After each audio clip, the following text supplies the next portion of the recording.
Number 10 sand ट्यूफास। दोस्तों, जैसे ही आप कैलिफोर्निया के मोनो लेक पर विजिट करेंगे, आपको वहां आउट ऑफ द वर्ल्ड कुछ अलग डरावने टावर्स देखने को मिलेंगे। पर इनसे डरने की जरूरत नहीं है, क्योंकि ये मामूली से ट्यूफस हैं, जो कि कैल्शियम कार्बोनेट से बने हुए हैं। कैल्शियम से भरपूर फ्रेश पानी की झील जब कार्बोनेट की ज्यादा मात्रा वाले दूसरे झील के अल्कलाइन वाटर के ऊपर से गुजरती है, तब दोनों पानियों के मिलने से यह अद्भुत मोल्ड्स का फॉर्मेशन होता है। वो भी कोई छोटे आकार के नहीं, बल्कि इनकी ऊंचाई जमीन से 30 फीट ऊपर तक होती है।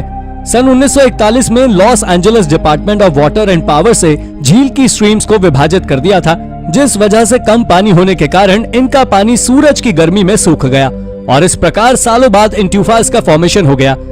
वर्तमान में मोनो लेक में 3 प्रकार के ट्यूफास मौजूद हैं, जो कि क्रिस्टल्स, सैंड और लाइमस्टोन के बने हुए हैं, जिसके अंदर पक्षी अपना घर बनाकर रहते हैं। Number 9 Mitla the place of dead. हाल ही में कुछ सालों पहले मेक्सिको के मितला में मौजूद ओएक्साका वैली में मिली एक आर्कियोलॉजिकल साइट के बारे में वैज्ञानिकों का कहना है कि इस साइट का ज़ैपोटेक कल्चर से बहुत गहरा संबंध है, जो कि 100 एडी से लगभग 650 एडी तक यहीं पर निवास करते थे। मितला एक बहुत ही ज्यादा शक्तिशाली गांव था, जहां का माहौल काफी रिलीजियस था। ज़ैपोटेक मानते थे कि मितला में एक मैजिकल गेटवे है, जो कि जीवन और मरण के दायरे के बीच का कोई अद्भुत चमत्कार है, जहां ज़ैपोटेक के एलीट मेंबर्स की डेड बॉडीज को दफनाया जाता था। आर्कियोलॉजिस्ट का कहना है कि ज़ैपोटेक कल्चर के समय बनाए गए 5 स्ट्रक्चर्स अभी भी ओएक्साका वैली में मौजूद है। ऐसा माना जाता है कि यही वो सेरेमोनियल स्ट्रक्चर्स हैं, जहां पर सियोलटेक प्रीस्ट मरे हुए आदमियों से कम्युनिकेट करते थे। National institute of anthropology and history के रिसर्चर्स का कहना है कि अभी भी बहुत से स्ट्रक्चर्स और पैसेजेस इस वैली के नीचे छुपे हुए हैं, जिन्हें निकालने के लिए अभी और भी खुदाई की जरूरत है। Number 8 underwater Mordor. Researchers को इंडियन ओशन में नीचे की तरफ एक वॉल्केनो जैसा स्ट्रक्चर देखने को मिला, जो कि कोलैप्स्ड अंडरग्राउंड वॉल्केनो के समान प्रतीत हो रहा था।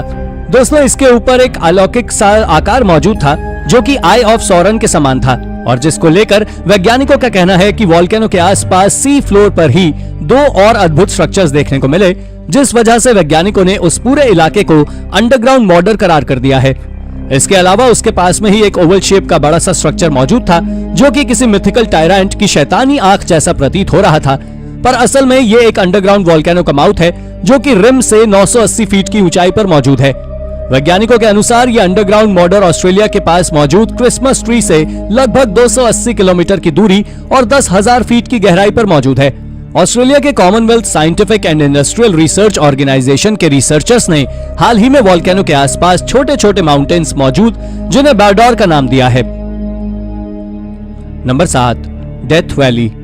आर्कियोलॉजिस्ट के अनुसार कैलिफोर्निया में मौजूद डेथ वैली पूरी अमेरिका की सबसे ज्यादा रहस्यमयी जगह है, जहां पर रोज का तापमान लगभग 100 डिग्री फ़ारेनहाइट से भी ज्यादा हो जाता है। इसके अलावा नेटिव अमेरिकन आयोर के अनुसार कई 100 साल पहले यूरोपियन के आने से पहले ही पायोट इंडियंस इस जगह पर रहते थे, जो कि अंडरग्राउंड किंगडम शिन आउ एवी यानी घोसलैंड की कहानियां सुनाया करते थे। उनके अनुसार डेथ वैली के नीचे एक अंडरग्राउंड सिटी और कई पैसेजेस मौजूद हैं। ऐसा माना जाता है कि शहर के एक प्रमुख लेजेंड की पत्नी की मौत शोक से हुई थी, और वो आदमी अपनी पत्नी के मरने के बाद उसके पीछे आत्माओं की सहायता से वो डेथ वैली के नीचे चला गया और टनल्स के अंदर प्रवेश कर गया, जहां उसे जानवरों और शैतानी आत्माओं से तब तक लड़ना पड़ा जब तक वो एक ग्लोइंग लाइट तक ना पहुंच गया हो। वो ग्लोइंग लाइट एक प्रकार का जमीन के नीचे मौजूद सूरज था। इन सब के बाद वो आदमी एक पत्थरों के पुल को पार करके आत्माओं की नगरी में प्रवेश कर गया, और वहां पहुंचते ही उसने देखा कि यहाँ उसके हजारों पूर्वज भी मौजूद हैं, जो कि बड़े हर्ष और उल्लास से नाच रहे थे। उसके बाद सन 1931 में डॉक्टर एफ ब्रूस रसल ने दावा किया कि उन्होंने डेथ वैली के नीचे कैटाकॉम्ब्स खोज निकाले हैं। रसल के अनुसार डेथ वैली के ग्राउंड से नीचे की तरफ एक टनल जाता है, जो कि एक अंडरग्राउंड वर्ल्ड में जाकर खुलता है। इसके साथ उन्होंने इस अंडरग्राउंड दुनिया में कई स्केलेटन्स भी देखे हैं, पर अभी तक ऐसे कोई भी एविडेंस देखने को नहीं मिले। Number 6 the keyhole burial mounds. लगभग 1700 साल पहले का समय जापान में कोफुन एरा का था। उस समय रूलिंग और रिस्पेक्टेड मेंबर्स के लिए साकाई सिटी में अलग से विशेष कब्र बनाई जाती थी, जो कि की होल के आकार की हुआ करती थी। इन सारे की होल्स में से मोजू कोफुंगन की होल सबसे ज्यादा मशहूर है, जो कि एक चौड़ी मोट से घिरा हुआ है। इन सब में सबसे अजीब बात तो ये है कि आर्कियोलॉजिस्ट भी इस राज से पर्दा नहीं उठा पाए कि आखिर इस आकार का उस समय के लोगों से संबंध क्या था। वैसे वैज्ञानिकों का कहना है कि उनके द्वारा खोजे गए ज्यादातर मून्स 100 फीट के दायरे में फैले हुए हैं और सभी मून्स के चारों तरफ मोट और कई सैनिक मौजूद हैं, जो कि इन रिस्पेक्टेड लोगों के मरने के बाद भी हिफाजत कर रहे हैं। अब बात करें मौजू कॉम्प्लेक्स की, तो इस कॉम्प्लेक्स में लगभग 100 टूम्स मौजूद हैं, जिसमें से बहुत से वर्ल्ड वॉर 2 के दौरान नष्ट हो गए और उनमें से सबसे बड़ा टूम एम्परर निंटोकू का है, जो कि 16वीं शताब्दी के दौरान राज किया करते थे। वैज्ञानिकों का कहना है कि एम्परर निंटोकू का ये टूम जापान का सबसे बड़ा टूम है, जिसका एरिया गीजा में मौजूद फेरोहा कुफू के बेस के डायमीटर से भी ज्यादा बड़ा है। हालांकि आर्कियोलॉजिस्ट भी अभी कंफ्यूज हैं कि सच में इधर कोई राजा दफनाया भी गया था या नहीं, और उनकी ये कंफ्यूजन शायद कभी दूर भी नहीं हो पाएगी, क्योंकि जापान ने इसे नेशनल ट्रेजर घोषित कर दिया है, जिसे अब कोई खोल नहीं सकता। Number 5, reverse waterfall. 2020 में कोरोना के अलावा भी ऑस्ट्रेलिया में कुछ ऐसा देखा गया जिसको देखकर खुद वैज्ञानिकों के होश उड़ गए। उस समय ऑस्ट्रेलिया से एक फुटेज वायरल हुआ था, जिसे देखकर लोगों को अपनी आंखों पर विश्वास नहीं हुआ, क्योंकि इस फुटेज में दिखाया जा रहा था कि झरने के पानी का बहाव नीचे की तरफ नहीं बल्कि ऊपर की तरफ था, जिसे देखकर ग्रेविटी के सारे लॉज फेल हो गए थे। बाद में पता चला कि इसका मुख्य कारण तेज हवाएं थी, क्योंकि उस समय न्यू साउथ वेल्स के तट पर बहुत जोरों से बारिश हो रही थी और लगातार 72 किलोमीटर प्रति घंटे की रफ्तार से आंधी ऊपर की तरफ चल रही थी, जिस वजह से रॉयल नेशनल पार्क का बहता हुआ पानी ऊपर की तरफ उड़ने लगा। इसके अलावा धुंध ने भी रेनबो का रंग ले लिया, जो कि काफी अट्रैक्टिव दिखाई पड़ रहा था, जिसके बाद में हवा का बहाव कम होने के बाद पानी अपनी दिशा में ही बहने लगा। Number 4, the face on the Cliff. United kingdom के कॉर्नवॉल में रहने वाली लुइस को अपने हस्बैंड के साथ एक लोकल कोस्टल एरिया में घूमने को गई हुई थी।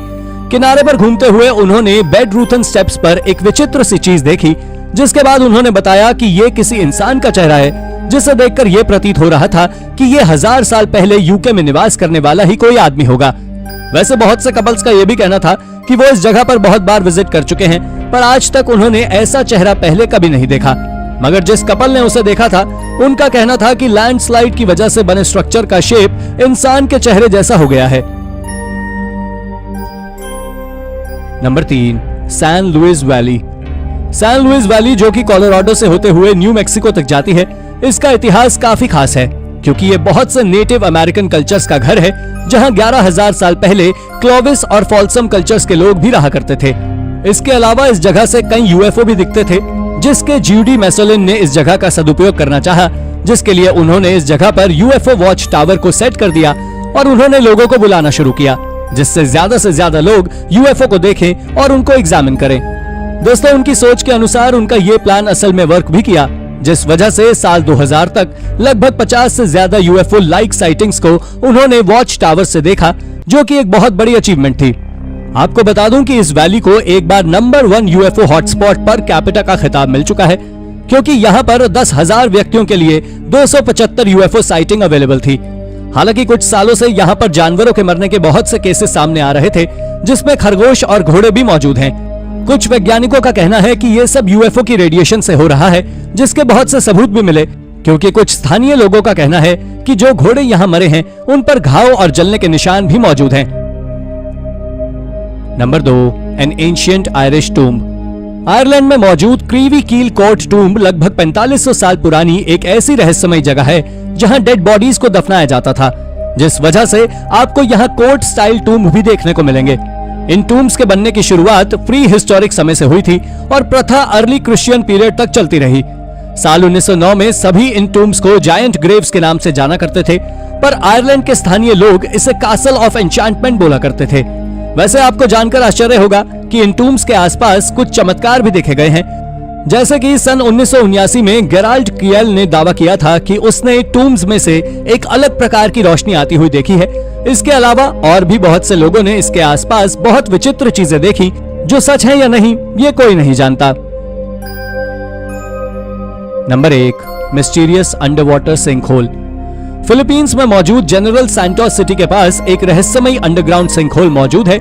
यह सिंकहोल कोई मामूली सिंकहोल नहीं, क्योंकि हर साल लगातार बढ़ता ही जा रहा है, जिसने अभी तक 1000 से भी ज्यादा लोगों के घर बर्बाद किए हैं और लगातार बर्बादी करता ही जा रहा है। हालांकि इस सब के बावजूद भी इस इलाके के लोग अपना इलाका छोड़कर जाना नहीं चाहते और पानी में ऐसे ही रहना पसंद करते हैं। खैर, वैज्ञानिक भी इस सिंकहोल के होने की वजह तो नहीं जानते, पर हाँ, कुछ लोगों का मानना है कि ये सिंकहोल पानी के नीचे किसी कोलैप्स का नतीजा भी हो सकता है, जो कि समुद्र में 300 फीट गहराई तक फैला हुआ है। आप समुद्र में इसकी पहचान आराम से कर लेंगे, क्योंकि इसका नीला रंग पानी के नीले रंग से काफी गहरा होता है।